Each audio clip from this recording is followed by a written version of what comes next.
Welcome to Women's Sports Weekly, where women's sports happens every day, but we talk about it once a week. I'm Carolyn. And I'm Danielle. Women's Sports Weekly is a podcast where we discuss the latest news, explore interesting stories, and share our love for women's sports. Follow us on Instagram, YouTube, and TikTok at Women's Sports Weekly Pod.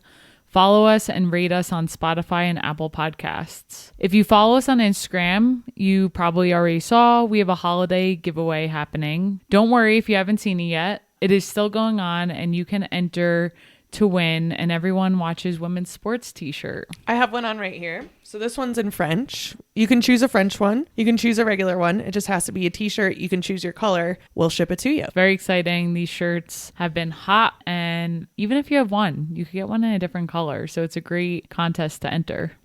To enter is very simple. You'll head over to our Instagram and give us a follow at Women's Sports Weekly Pod. Go to our giveaway post, which is pinned. Tag 2 friends on the post who should listen to the pod, and then repost the second slide to your Instagram story. It just gives information about where people can find us, how they can follow us. From there, you send us a screenshot of your story and you are entered to win. We will pick a winner on January 7th. And we will announce it on our socials. And then the following podcast on the 14th will also announce, just in case you didn't hear there. But if you're following us on Instagram, which you should be, you'll hear it there. The best way to share the Women's Sports Weekly podcast is through word of mouth. So even if you don't enter the giveaway, share the podcast with people who you believe will enjoy it. I know our listeners, and I know I like to do this sometimes too. It's like when I find a good restaurant, I want to keep it to myself. But don't gatekeep us. Don't gatekeep Women's Sports Weekly. Share the podcast with your friends. We want to spend more time making this podcast, and the best way to do that is to gain more listeners. So please, please tell someone you love who would like us to listen to us. Yes. Now we're going to go into a segment called How Much We Loved Wicked. I went into Wicked not knowing the storyline. I know. Sometimes I think I live under a rock because sometimes I do. Everyone was freaking out about this movie coming out, and I was like, why is everyone being so dramatic? I don't know how I didn't even know the storyline. I've never seen the Broadway play, unfortunately. We finally saw the movie this past Friday, and I'm already ready to go back. I am obsessed with the soundtrack, absolutely loved the movie, and want to see it a million more times, and already can't wait for part 2 to come out. I saw Wicked on Broadway when... humble brag, with the original cast. With Idina Menzel and Kristen Chenoweth. And it was amazing. And I've loved Wicked. I am a musical girly. It's how my queerness shone through first. I've been really excited for Wicked, but it did take us some time to get into the theaters. Neither of us are huge movie goers, but we did go this past Friday. I cried a ton. Same. I love all the music. Cynthia Erivo as Elphaba is perfect. Unbelievable. Ariana Grande as Galinda is also amazing. Yes, she does such a great job. And they worked so well together in the movie. The two of them were just so good. When they were singing Loathing, a song about how they don't like each other. Well, it's the song What Is This Feeling? Okay. I must tell you, because I'm currently top listener, because I've listened to it so many times since seeing the movie. This is where your Leo comes out. Yes. When you find a song that you like, you play it on repeat. You weren't home this morning, and all I was doing was playing this song because you made me stop yesterday. So I'm like, I'm going to listen to the song as many times as I can while you are out of the house. And when I say that I made Danielle stop, we had already listened to it a solid 20 times. And I said, okay, I can do one more today. And you did 2 more that day. Yep. But you looked over at me during that song during the movie and you're like, wait, are they going to start dating? And I was like, no, but it kind of feels that way. It's so queer coded, which I love. There's so many like so-and-so loves so-and-so, but that person loves this person. And Elphaba and Glinda actually love each other.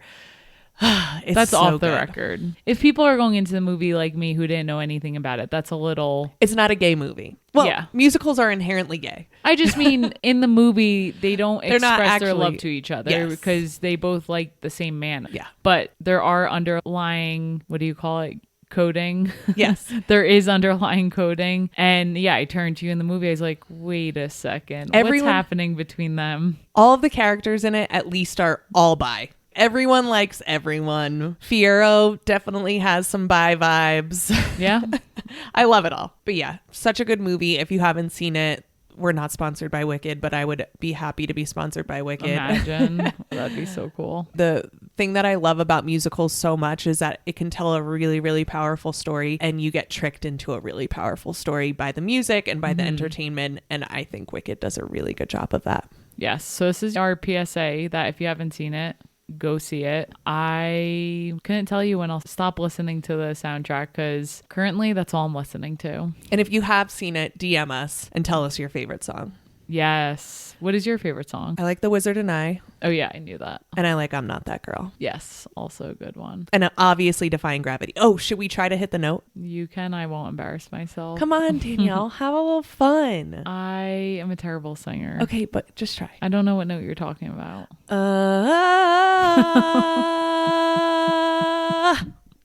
The only song I'll sing on here is Loathing. Okay, go. Now I forget the words because I'm embarrassed. Oh my gosh. You're just not going to give the listeners anything. You got to give me some of the lyrics. What is this feeling so sudden and new? But what comes after Loathing? You see, I'm forgetting the words. Loathing.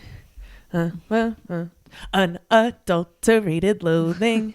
I can't. I'm too embarrassed. Oh my gosh. This is what the people want. They want us to sing Wicked in their ears. People driving to work right now are wishing they were listening to the Wicked soundtrack, but they were like, I got to go over and listen to Women's Sports Weekly. And we are giving them what they actually want, which is the Wicked soundtrack. I can't do it. You just can't? I can't. This has been my problem my whole life. I get too embarrassed and it prevents me from doing things that I wish I had more confidence to do. I'm not a singer for a reason. It was made very clear early in the day when we were forced to try out for the Woodside Wonders at my elementary school. Forced. And then I didn't make it. And I knew that was going to happen. So now I'm scarred. Hold on. When you were younger, you were forced to try out for the choir? Yeah, it was called the Woodside Wonders. And anyone deemed with a good voice made it. And I was not one of those people. Is that how you found the handbells? Handbells was in middle school. So yes, I always wanted to be musical. I just never was. So handbells was my calling. Did you wear white gloves? Of course. Wow. And you just play one note in handbells? Two. Oh. You get a bell in each hand. That and the recorder. Okay. Those are the two musical bones in my body. We were talking about the recorder the other day, and where I grew up, it was called the flutophone. Yeah, that's so interesting. I never heard of that before. I played the clarinet until 6th grade, maybe. I would have loved to do the musical in high school, although I don't really have a singing voice. You're better off than me. But I couldn't do it because of sports, but I could do the drama. So I did Romeo and Juliet. Yes. And I didn't know this. I was Paris, who was a man. Which, I mean, that tracks. Tracks. And I died in a sword fight, and my dad fell asleep when he came and watched. That also tracks. It was a long one. Well, outside of Wicked and our non-musical talents, what else has been going on?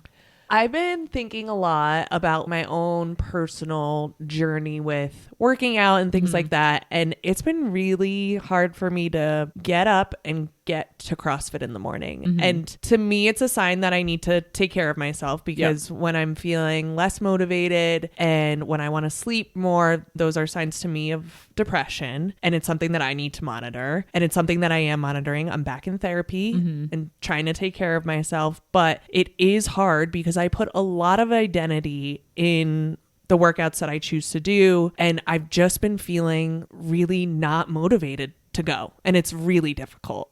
Yeah, that is difficult. Some of the things I've been saying to you is like, one, it's December. I keep saying that because personally I'm taking this month easier than normal. And two, it's a nice thing to have because of the holidays. And I also want to recognize that that might not be your case. Your case, which you just described, is you might be feeling down. It is okay to ebb and flow, and you are taking care of yourself, right? You already said you're going back to therapy to check in, like, hey, I've noticed these changes in me and I want to talk to someone about it. And that's smart to get ahead of it so it doesn't get worse. And if it does get worse, at least you have the tools. For sure. And the resources that you would need to help with that. But I do know that that can be challenging. And you mentioned it's kind of part of your identity, and that's hard. Yeah. Yeah. I think in the past, when I've had times that I've been down and struggled, I definitely struggle with anxiety. That's always present. But the depression kind of like comes in, comes out. I call it depression light. Not that like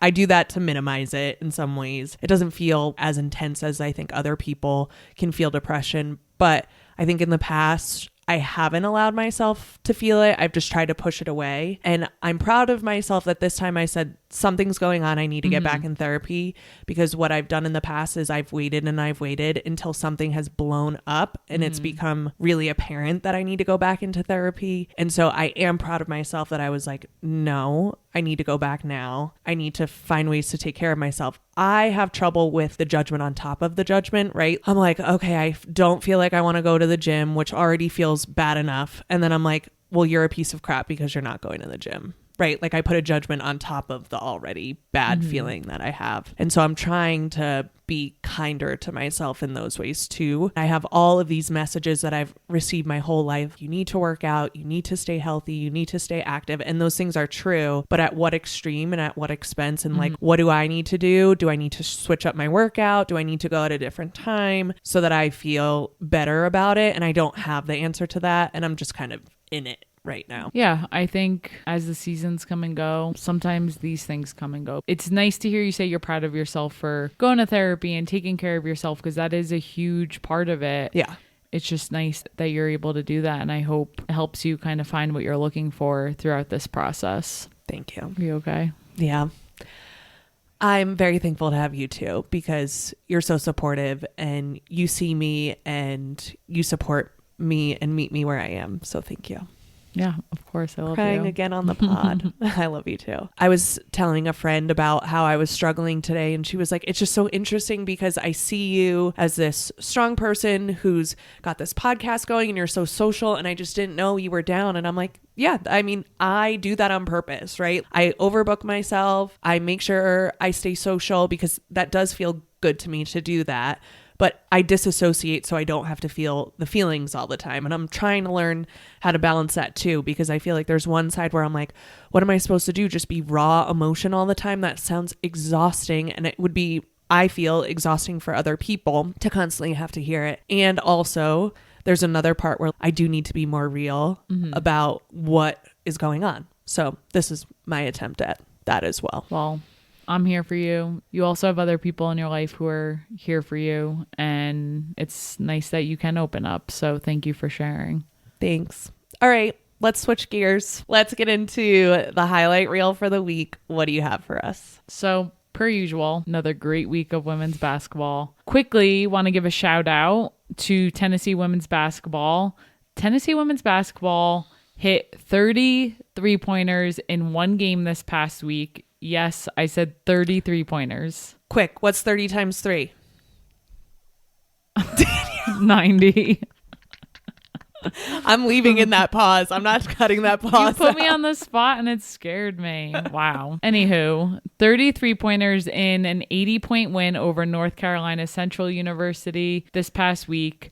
And Samara Spencer from Tennessee had 9 of the 33s. Fun fact, my dad and sister were at the inaugural Women's Championship Classic where Tennessee played Iowa and UConn played Louisville. They went out to get some food before the games, and they walk into the bar and see all these Tennessee fans, all these people wearing Tennessee uniforms, and they start talking to these 2 women. One of the women was like, oh, my daughter's on the team. Her name's Samara Spencer. So they literally just met her mom a week and a half ago, and now she scored 9 3-pointers in one game. Do you think Frank shared his shooting wisdom with the mom? I don't, but I do know he told them how big of a Tennessee fan I was back in the day. And my sister told her mom about our podcast. So she could be listening. Congrats to you, Samara and Tennessee. That is an insane accomplishment. Can you share the Brogan shooting philosophy? Yeah, there's 2 things. I laugh at this because it was partially a joke, but Brogan was my maiden name, and we always used to say there's no D in Brogan. Yep. And the other thing is shoot first, last, and always. So proud of Tennessee in this moment. Shooting first, last, and always. Yes. So outside of that, the game of the week has to be who other than my Notre Dame Irish versus the UConn Huskies.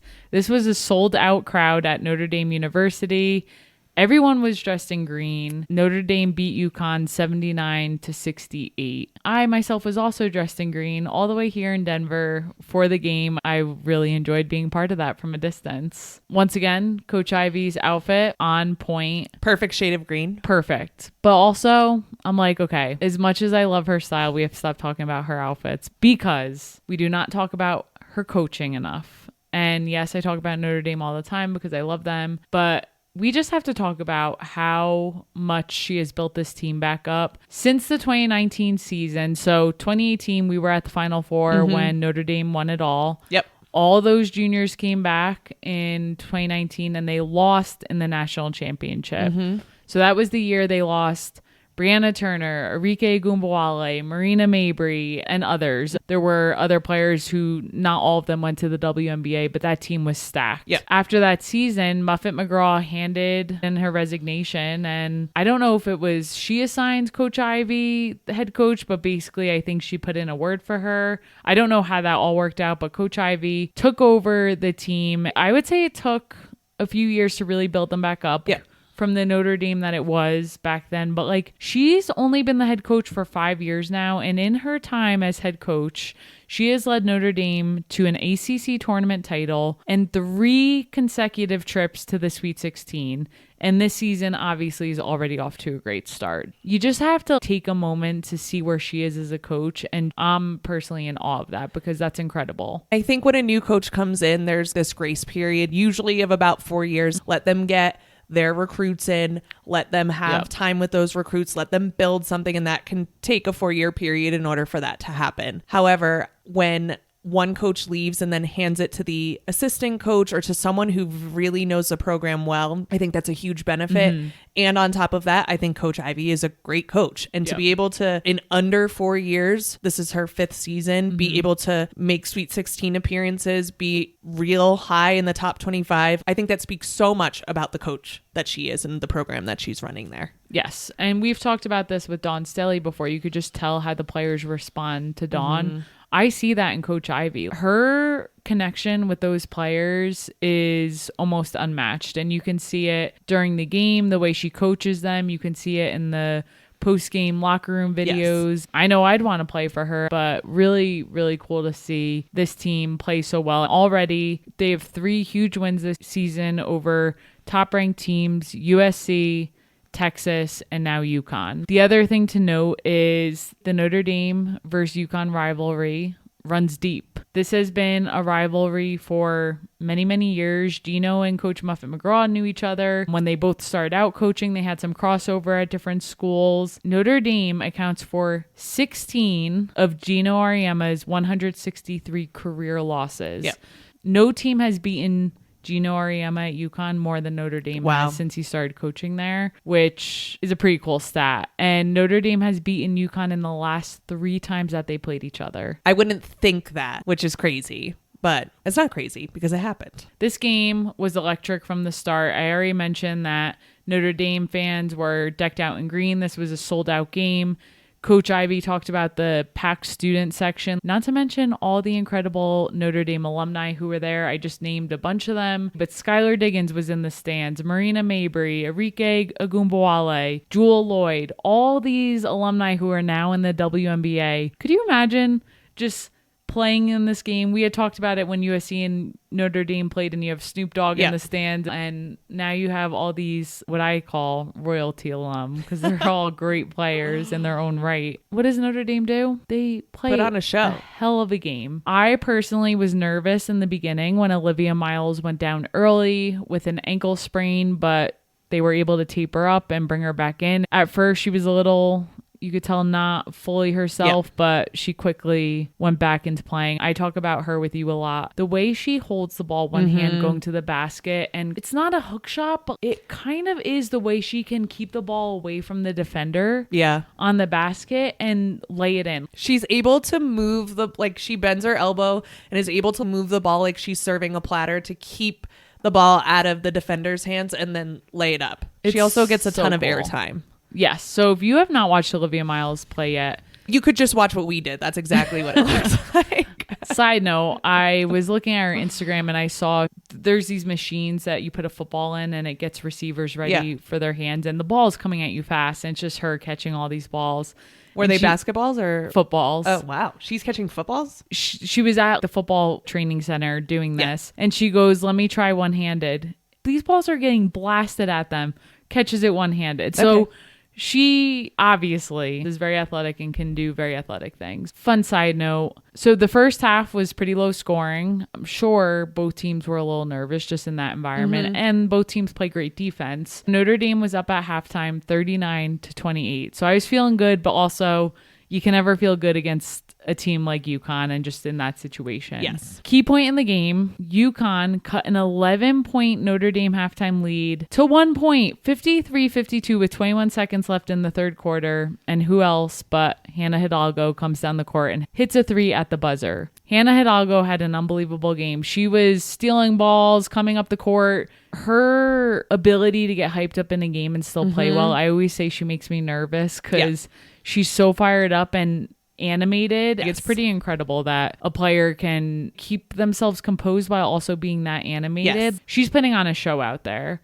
She led all scorers with 29 points, 10 rebounds, 8 assists. Olivia Miles and Leah Tu King also added 16 points for Notre Dame. Leah Tu is a grad transfer from Pitt, who's definitely finding her way on the ND team. She's only going to get better as the season goes on and the team continues to gel with each other. And her adding 16 points was huge. Paige Beckers on UConn, in the beginning to me, seemed quiet, like not herself. Still put up a casual 25 points. I was like, Paige didn't play well. And then I saw how many points she had. I was like, I can't believe I'm saying that. It's not true. And she didn't play her normal self. I think the Notre Dame defense did rattle her a little bit. And even though she scored 25, watching her, I was like, oh, she just doesn't look herself. There are injuries on both sides going into this matchup, right?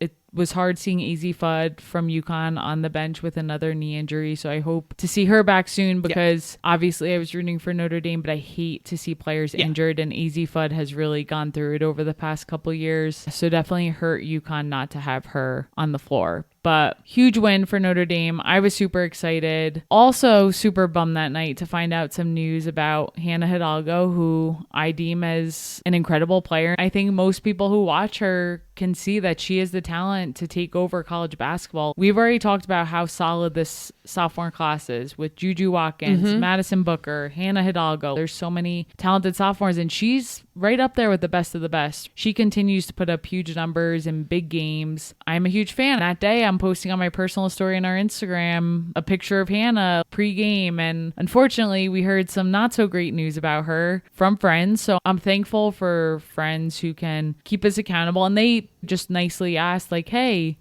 did you hear about what Hannah Hidalgo posted her story this summer? I was like, no, what are you talking about?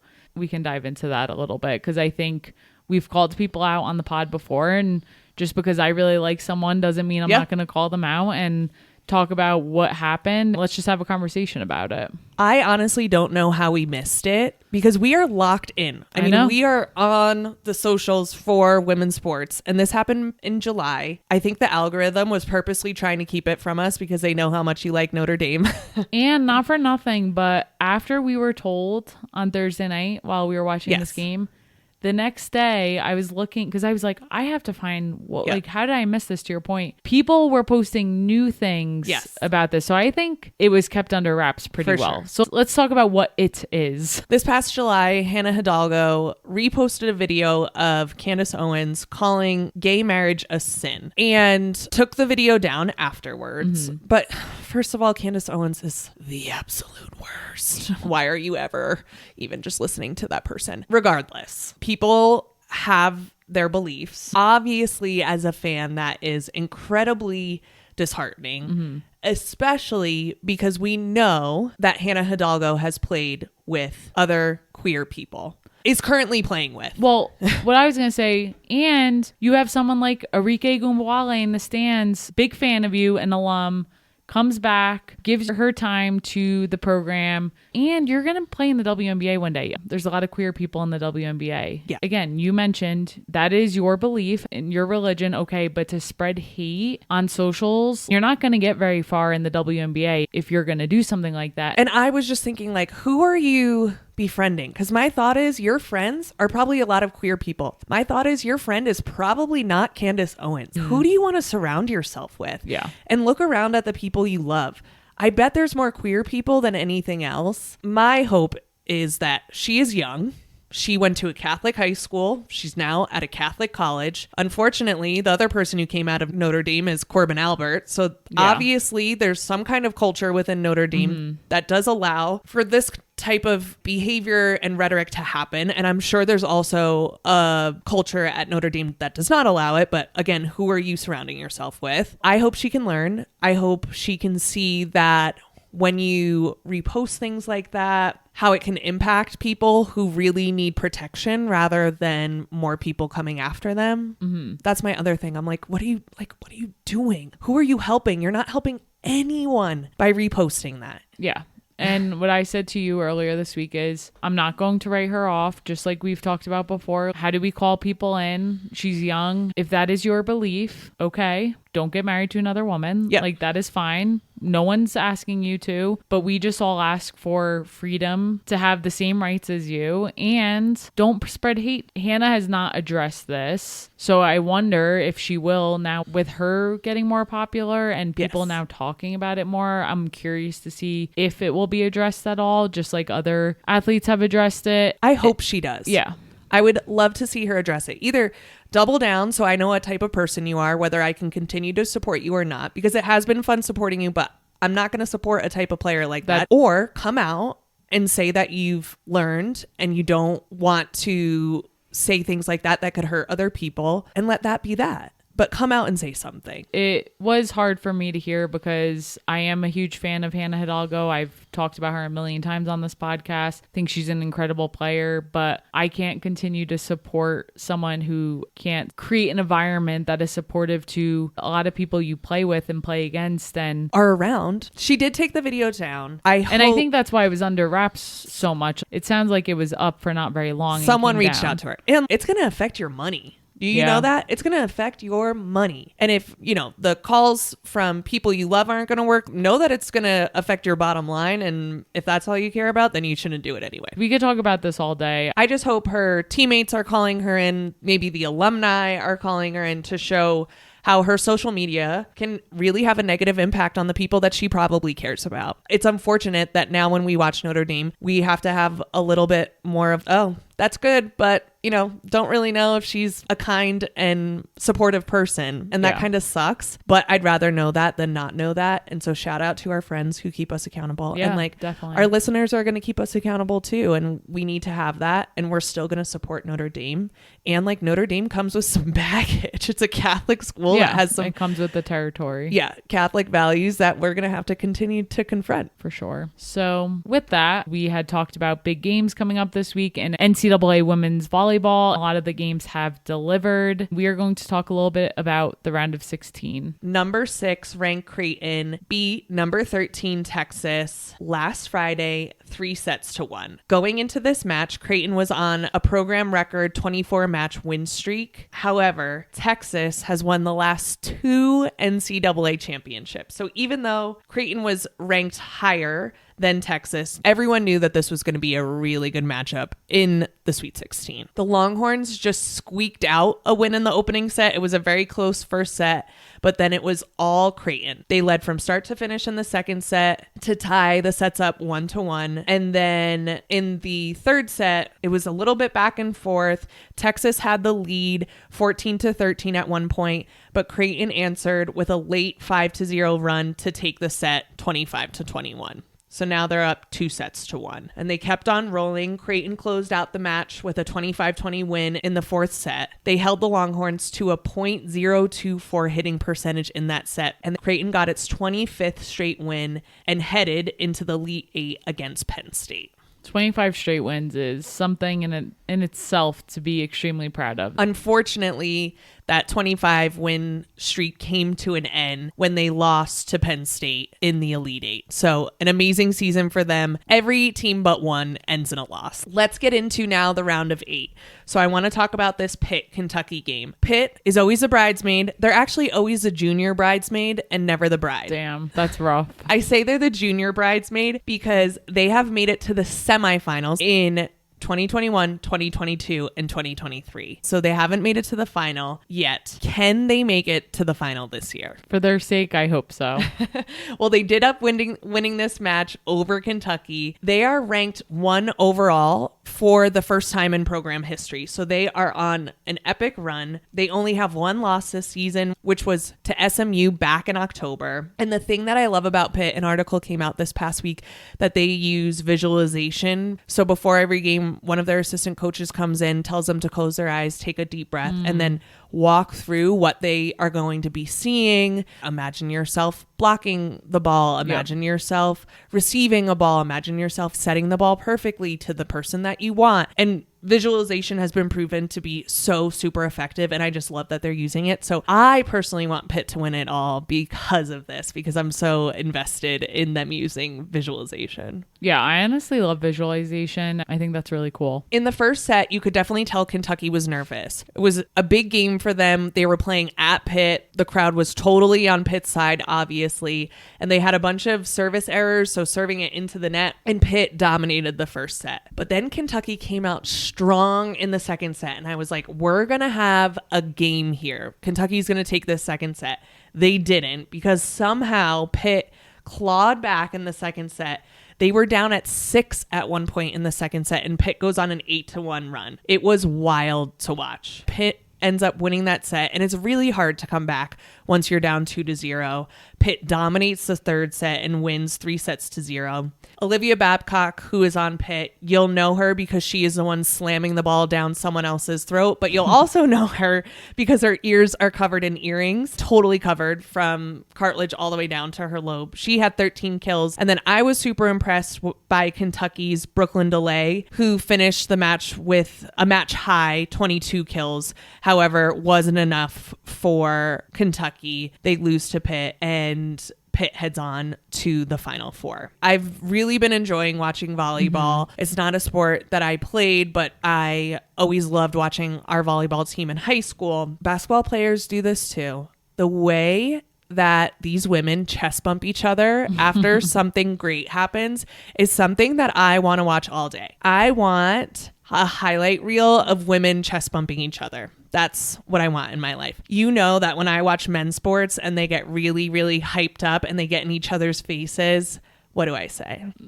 No. What do I say? You always say make out. Make out. And weird. I'm not necessarily saying that because I don't want to be too pervy on this podcast. Yeah, I'm eye rolling if you're not watching and if you can't see me. But the way I feel when 2 women chest bump and get so pumped, it like sparks something in me that is feral. And I'm just like, This is the most amazing thing I've ever seen.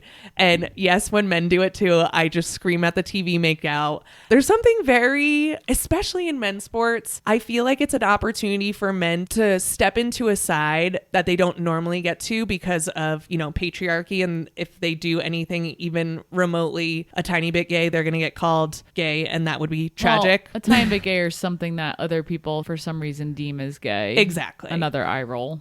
But for some reason in sports, I think because sports is viewed as so masculine, they're allowed to get away with like a butt tap and like getting in someone's face and getting so close to them. You want me to stop talking about this. Danielle hates when I talk about this stuff, but we mentioned queer codedness in Wicked. There's some queer codedness that's happening. And yeah, tall volleyball players chest bumping, give me it all day, all night. That's my volleyball coverage. Okay, and who's in the Final Four? In the Final Four are Pitt, Louisville, Nebraska, and Penn State. Love it. And with that, what I'm looking forward to this week is NCAA volleyball. The national semifinals will be played on Thursday, December 19th, beginning at 6 8:30 p.m. Eastern on ESPN, and the second game will follow after. The matchups that will be played is Pitt versus Louisville and Nebraska versus Penn State. The national title match will be played on Sunday, December 22nd at 3 p.m. Eastern on ABC. All games will be hosted at Louisville. Which is not a little bit, a huge advantage for that Pitt Louisville I don't know how game. I feel about that. I know. It happens sometimes. Huh. Interesting. I'm glad that doesn't happen for the women's basketball. Anyways, what are you looking forward to this week? I'm looking forward to more NCAA women's basketball. Number 10, Oklahoma takes on number 20, Michigan, on Tuesday when we release, December 17th at 9:30 p.m. Eastern Time on ESPN2. As a reminder, Oregon State standout Reagan Beers now plays for Oklahoma. Was at Oregon State, now at Oklahoma. She's averaging 18 points per game the last time I checked. And Michigan has freshman Silas Swords. She is the freshman who dropped 27 points on South Carolina. Wow. So I'm excited to see this matchup. Yeah, that'll be a great game. That's it for this week. We will see you next week on Women's Sports Weekly. Don't forget to follow us on Instagram so you can enter into the raffle to possibly win an Everyone Watches Women's Sports t-shirt. In the meantime, watch women's sports, rate and subscribe to the pod on Spotify, Apple, and YouTube. Share the podcast with your friends. Keep sending us topics you want us to cover on Instagram at Women's Sports Weekly Pod. Thanks for joining us.